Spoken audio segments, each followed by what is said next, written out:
Hey YouTube family, this is Courtney. I'm back again with another video, and today I want to talk about something that is very important, that I think that a lot of us don't want to talk about because we feel like we don't want anybody in our business. We don't want people to view us a certain way. We don't want people to look at us differently, so we try to keep the mask on. And it comes a point in time in our lives where I feel that we have to take that mask off and really give it to each other real and be honest and be open. And the reason I say that is because I'm a firm believer that everything happens for a reason. There's a reason why you went through that particular thing. There's a reason why you had to endure that pain.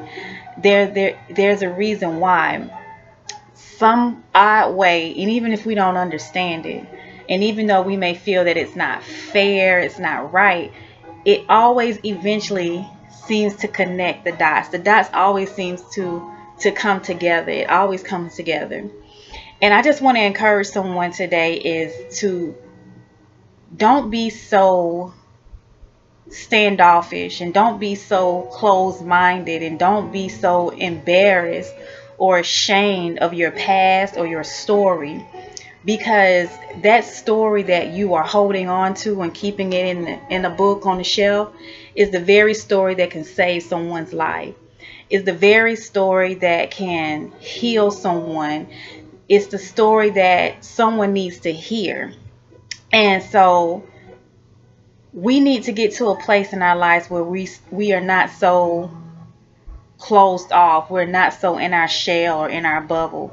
And to be quite honest, I was that person. I didn't want people to see or to know who I was and who I was at that time. I didn't want people to see the most vulnerable part of me or the most ugliest part of who I was. And just to give you a little background, I was not always this particular person. I was not always Courtney. Now, a lot of people who may know me like, oh, she's a good girl. She's not into any trouble. She doesn't do anything wrong. Blah blah. And that's true. I was for the most part. I know I'm a good person. I know I was a good person. And I think a lot of the things that I was going through was more so internal than external. However, the internal part of me played out as I got older because I didn't deal with a lot of things. For one, I always thought I never considered myself a pretty girl. I never thought that I was smart enough. My self-esteem was at an all-time low. I didn't love myself. I didn't love myself, and in the midst of me not loving myself, I accepted certain things. I accepted certain relationships that I should not have gotten myself involved in. I accepted people, walking over me and using me and taking advantage of my kindness, actually taking my kindness for weakness. And over the years, I was just like, okay, I don't want to be this person anymore. So just fast forwarding, I don't want to be too long, is that this self-love journey that I'm on stems from, I call it my 3 L's that I have been through in my life. And it happened back to back. The first L was I took a loss when I lost my brother. My brother had passed away at the age of 17. And it's different from an extended relative or extended friend, but when you actually seen this person from the time they came home from the hospital to like every day in, from sun up to sundown, you're with them, and you're noticing that they're not able to do the things that you do. They're not able to get up and go play. They're not able to walk and to talk to you. So, the only thing that I knew at the time was to rely on was to just pray. To pray and ask God, let my brother walk. I want to see him walk. I want to see him talk. I want to hear what his voice sounds like. You know, I want him to be able to go outside and play with us and to be with us. And even though he was a good kid, and he was so loved, so adored, he ended up passing at the age of 17, which I do thank God for the life that and the time that he did allow us to have with him, because he was not expected to live that long. He had muscular dystrophy, which over time his muscles were going to get weak, and you know, everything is a muscle, heart, lungs, everything, and it just like he was just deteriorating. He was pretty much like a vegetable. And that really hit home with me. That really struck when he passed away, because I was so used to him in and out of the hospital, but the fact that every time he went in, it was a guarantee that he was going to come out. So it was kind of like routine, like, you know, you go into school, or they're coming back home. You know, your kids go to school, they're coming back home, or you go to work, you know, you come back home. You don't really think about it. But one day, you know, he went in, and you know, God just said, okay, I'm going to take my baby back. So it was his decision, and that really hit hard with me. So I'm like, oh man, like my prayer was not answered. I was really, really hurt behind that. It was answered, but not in the form that I wanted. You know, I'm sure he's doing everything on the other side, and he's happy and he's content.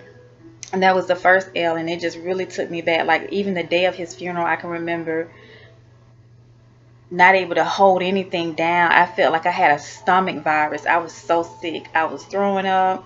Couldn't hold anything down. I was just a total wreck, just depressed. I was hurt, crying. Nothing no one said could soothe me. I was just really devastated. Then a few years later, the number one man of my life, my father, I lost my daddy, y'all. I lost my daddy. Like, that was my rock, my heart, my everything. Like, he was like everything. I was a daddy's girl, and at the time I just really felt like no matter what I was going through in life, or no matter who left me or who mistreated me, as long as I had my daddy, I was fine. So it's kind of like I don't even have that anymore. So it really hurt me. And then the thing that really strikes home with me and really, really breaks me is the fact that when he was in intensive care, you know, I have 10 brothers, was 10 of us. I have 5 sisters, 4 sisters and 5 brothers. So of course at that time my brother passed, so it was just the remaining of us, and we were sitting around in the room, you know, that room that they pull you in when they're saying, okay, you know, your loved one only has this amount of time to live, and we are needing to see, what do you guys want to do? So we're all looking around, like no one wanted to take the initiative to say, okay, let's just take daddy off life support and let God do what he's going to do. So me being the strong one, me being the one that has to, you know, kind of initiate things, and not saying that my sister and brother aren't, because they are very resilient, very strong people. But I mean, at that time, it's like, who wants to say they pulled the, you know, they signed the papers to you know, pull the plug. So I remember going in there speaking with my daddy, and I asked him, I said, you know, I just told him, I said, you know, you was a good father to us, and you did the best that you could with what you had, and I appreciate you and I love you. And I remember just looking at him laying there in that bed in the ICU, tubes in his mouth so he couldn't talk, and he was just laying there, and I said, you know, Daddy, you want me to let you go? And his eyes flew open and it just shut back down. So I was just like, okay, he wants to go, you know. So like, all right. So I signed the papers, and we all came in the room, and we just loved on him the last few minutes that we had left with him. And I heard him take his last breath, and I held his hand, and that was the end of that. Like, from that point on, I was like, I never have my daddy again. That really broke, I mean, that broke me. I was depressed. So moving on forward, right after that, actually during that, to be honest, I was going through some difficult times in my marriage, and thinking and hoping that, okay, like I lost my brother, I lost my father, surely, you know, this is not going to leave either. And it did. So yeah, that was a tough one for me. So when my marriage was ending, or had ended, that really took me into a dark place. it took me into a very dark place in my life. And I can honestly say I can remember times when I was in the bed and I was I would stay there for days, for weeks actually. I wasn't eating. I was not didn't bathe. I didn't do my hair.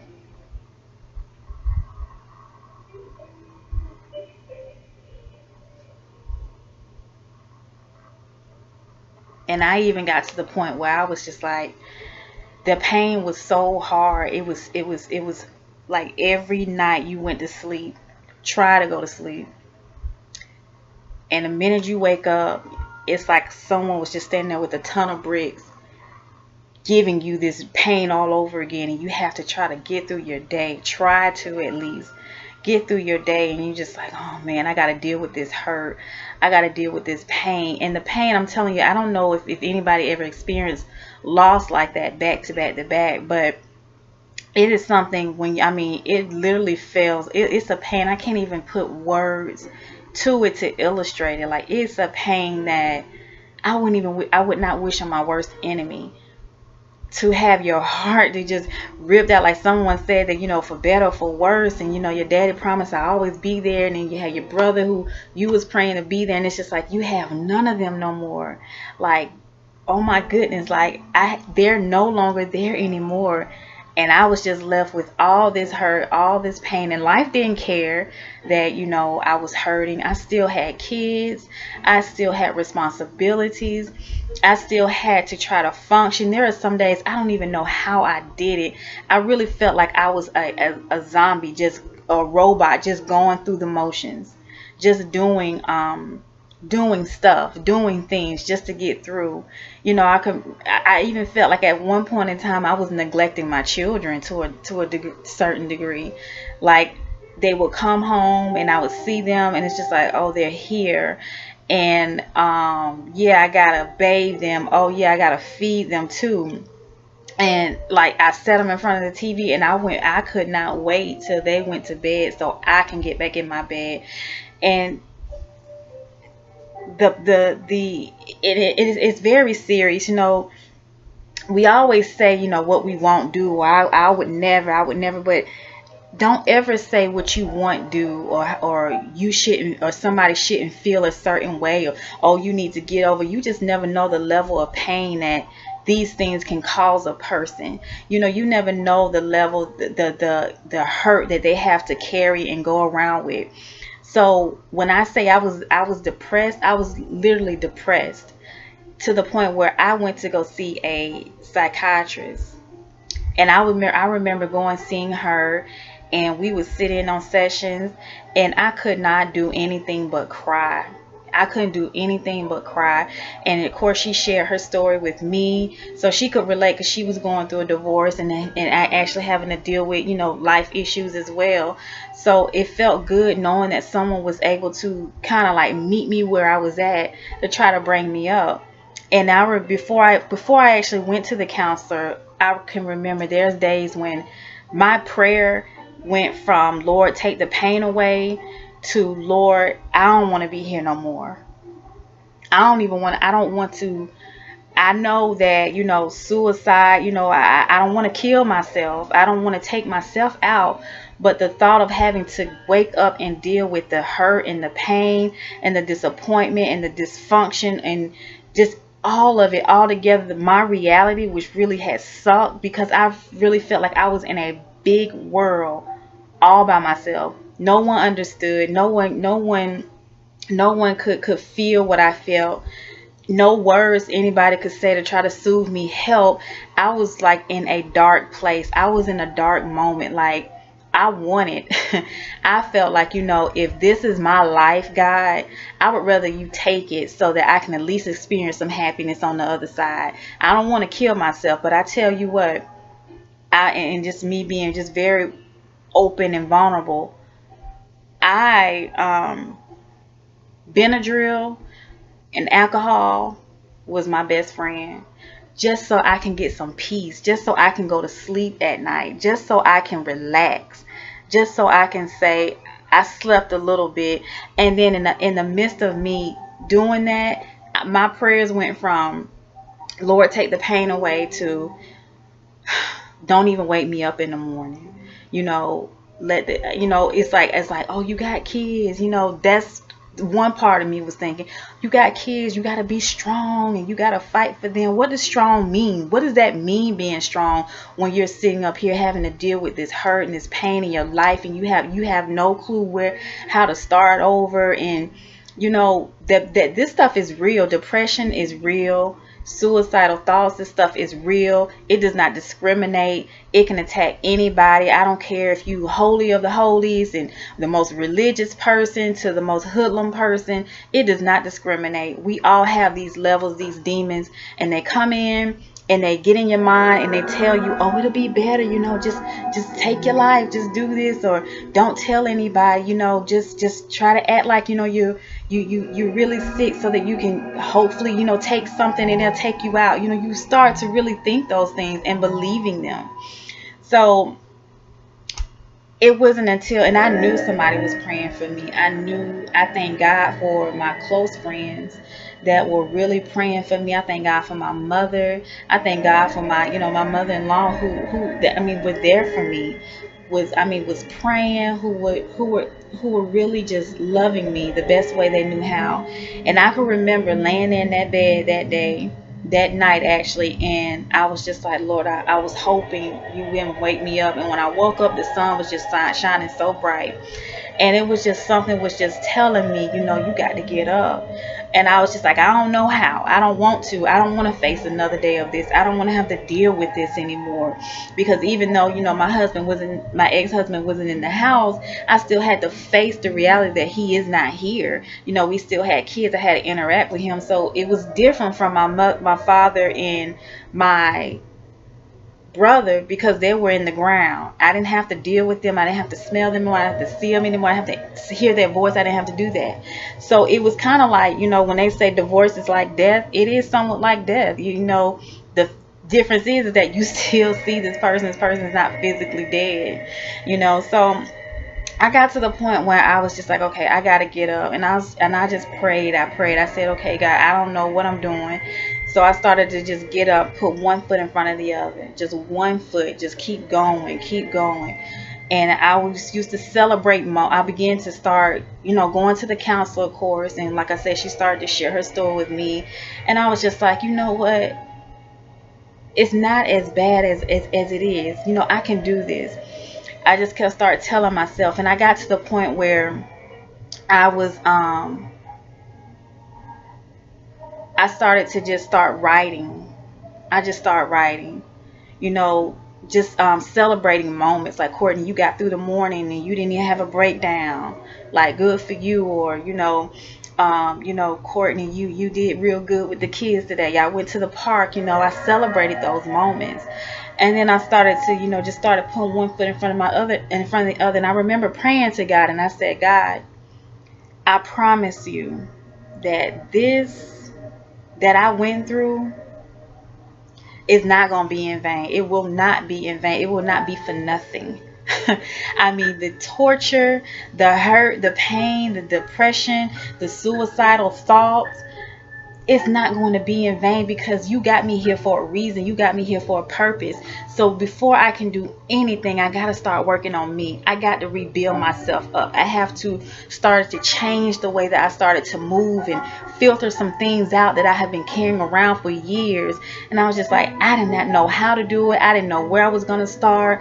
And it was just like every time I got to that moment where I would just have a deep, intimate conversation with God, He will always end up speaking back to my heart. And it was just like, start with you. Just start with you. Start with you. And I was just like, I don't know what that means, God. You got to be more specific. He was just like, just start with you. And how do I start with me? I had to start changing the way that I was thinking.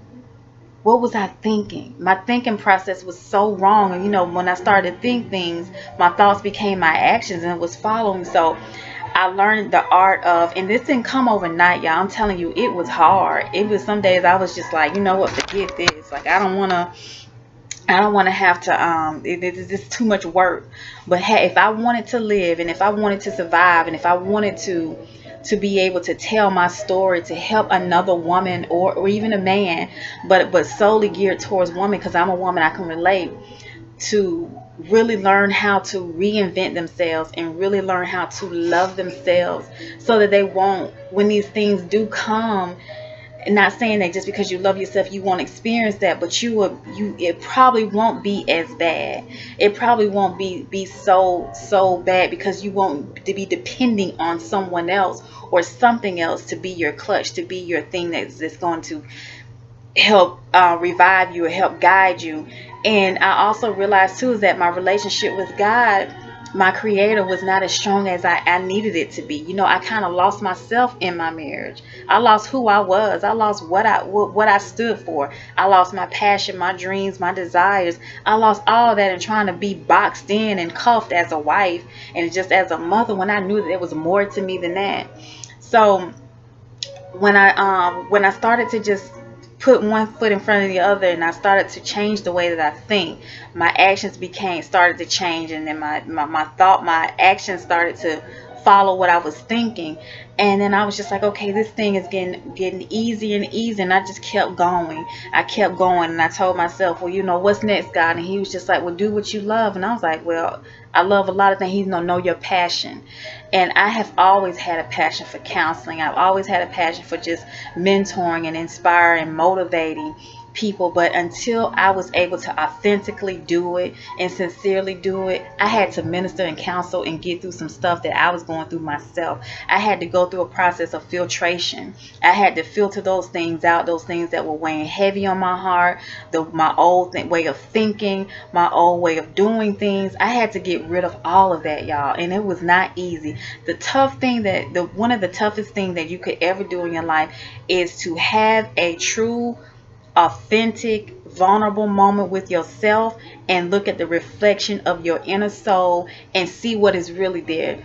True enough, we can sit in front of the mirror all day and we can admire how chiseled we are because we work out, and how flat our abs may be, and our breasts and our hips and our face and our skin and our hair texture, and call it fine and call it beautiful. But if we look closer and we really be honest with ourselves and look into our eyes, which is the gateway to our soul, there's a lot of people, not just for me, but there's a lot of people out there that are broken, that are hurt, that are dealing with stuff that we have not even cleared up from our past, that is walking around with anger, with bitterness, with jealousy, with strife, with depression, anxiety, resentment from things that have happened in our past, and we cover it up with a nice lace front, or some, you know, a nice haircut and in a nice shape up or whatever. We cover these things up in labels, and we don't want to dig deep so we can deal with those labels that are on our soul, that are on our heart, that pain,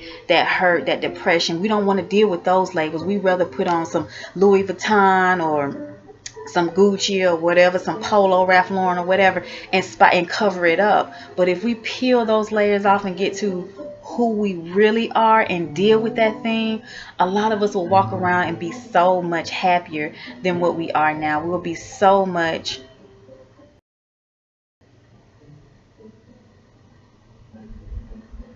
I'm sorry, y'all, my computer was acting up. But we'll be so much happier than what we are, or what we're putting on to be. And trust me, I was good at that. I was good at putting on the front. But so as time went on, I went back to school, and I started to you know, work on me, reinvent myself from scratch, reinvent myself, starting over with a new me, a new Courtney. And the core thing that I realized that I didn't do, and I neglected me, is because I did not love myself. I didn't know what that meant. I thought I did, but I didn't. I didn't know what self-love is. What is that to love myself? What is that to adore me? What is that to see my self-worth? And it wasn't until God showed me what that meant. It wasn't until he realized, and he put those things in front of me and showed me that I was his creation, that I am special, that I deserve the best, that I don't deserve to be treated as less than, that I deserve to say that, you know, everything that is negative, I had the right to believe the opposite when it came to me. If I felt ugly, no, I'm beautiful. God created everything that's beautiful. You know, if I feel less than, you know, no, I'm higher than that. I'm better than this. You know, if I felt like I wasn't as smart enough, so that's why I settled for being mediocre. It's like, no, I'm not that. Like, I belong to the King. Like, how can I even put myself in that category? Like, I'm not a peasant. I'm a queen. That's who I am. So when I started to really learn that and love that, I said, okay, God, now what do I do next? And it was kind of like, you know, share your story. I'm like, oh, wait a minute now. Now, you do remember, you know, this is Shy Courtney, and I don't want to put my business out there and people judging me, but it got to the point I don't care. I said, Lord, you have delivered me from so much. You brought me from being that person in that bed, losing 15 to 20 pounds, was not eating, was not drinking, did not want to go anywhere, was not socializing with anyone, who was in a deep depression, who was suicidal. You brought me from that to this. I better give you all the glory. I am an open book, and I don't care who judge me, who says anything. I'm out here, and I just want to be in the will of God. That's all I want to do, and I just want to inspire and help someone. So that's a little snippet of my story, and you know, later on I will share some other stuff with you. You can actually get it when I get ready to share a project that I'm doing. But I made this video because I just wanted to inspire someone to just be honest and be open and share your story. It's not to say you're putting your business out there. It's not to say that you're trying to you know, want everybody in your business because you know you don't want anybody to judge you, or because you've been wearing a mask for so long. This is not even who you really are. You know, who cares at the end of the day? You know, your pain it serves a purpose, and it's not just for you. It's so that you can help someone else. It's so that, you know, God put you in a position to experience this thing for a reason. My mindset on it was, I'd be damned if I was going to go through all that and that's just what it was going to be, all that. What the enemy meant to take me out, by God's grace, is turning around for my good, because my inbox is flooded with oh my God, thank you for that video you shared, thank you for inspiring me, pray for me. And I don't take it lightly. I don't want any of the credit, I don't want any of the fame. I say to God be the glory, because I know what he did for me, and if he did that for me, I know that he can and he will do it for you. You know, I'm a living witness. I'm a living testimony that with not just, you know, prayer, but you have to put in some work. I mean, you have never worked harder in your life to when you were able to change the way that you think, change the way that you view yourself, change the way that you treat yourself, change the way that you accept things in your life. When you want to go through a true change, a true authentic change, it is painful, because I'm telling you, there are times in my change, in my process of changing, when God has revealed some stuff to me about me that I was just like, how dare you, God? How dare you say that about me? But it was the truth. And I was just like, oh, I had to eat that, I had to swallow that pill. And I did not want to, but it was necessary if I wanted to heal, and if I wanted to help other women heal, help other women go through their challenges that they're facing. You know, heartbreak, divorce, loss of a loved one, whatever it is. It's hard, it's not fair, it's not right, but trust me when I tell you, learn how to pull your power from that pain. Learn how to search and be like, okay, God, I don't understand it, but what's the lesson in this? How can you use this to help me? Then I can turn around and help someone else. Don't just let that pain just sit there and kill you from the inside out. Use it. Take your power back. You have the authority to speak life, so speak life over your dead situations. Do these things. I promise you, the pain is going to serve a purpose. When I started doing my YouTube videos, I was just like, God, whoever sees it.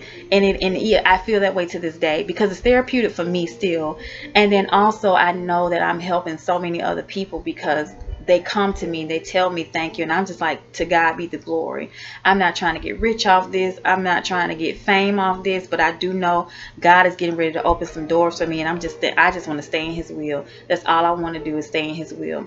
So before I end this video, it's almost 30 minutes. So before I end this video, I just want to encourage someone today, whether you male, female, whatever walk of life you come from. Share your story. You know, be open, be vulnerable. I'm not saying just blurt out all your business. No, but trust me, someone is needing to, you know, we are so quick to say, just pray about it. No, we need more than just prayer. We need somebody that's going to be like, hey, I know what it's like. I've been there, done that. And look, hey, you know, God, He can do it. He can do it. We need someone to say, I know what it's like to be raped. I know what it's like to be molested. I know what it's like to grow up without my father. I know what it's like to not have the love coming from my mother, that I need. I know what it's like to feel like I had to struggle to get everything. I know what it's like to be a single mother, to be a single father. I know what it's like. But look, you can do it. You can get through it if you just don't give up. Don't give in. Don't listen to those lies that the enemy will tell you. Do not do that. Don't settle in the pain. Grow from it. It's life. We've all have to learn how to deal with the cards that life dealt us. But if we just throw in the towel, we will surely die. And I want you to live. So I encourage everyone out there today is to share your story and to be open and learn how to appreciate where you are in life, because you're right where God has you.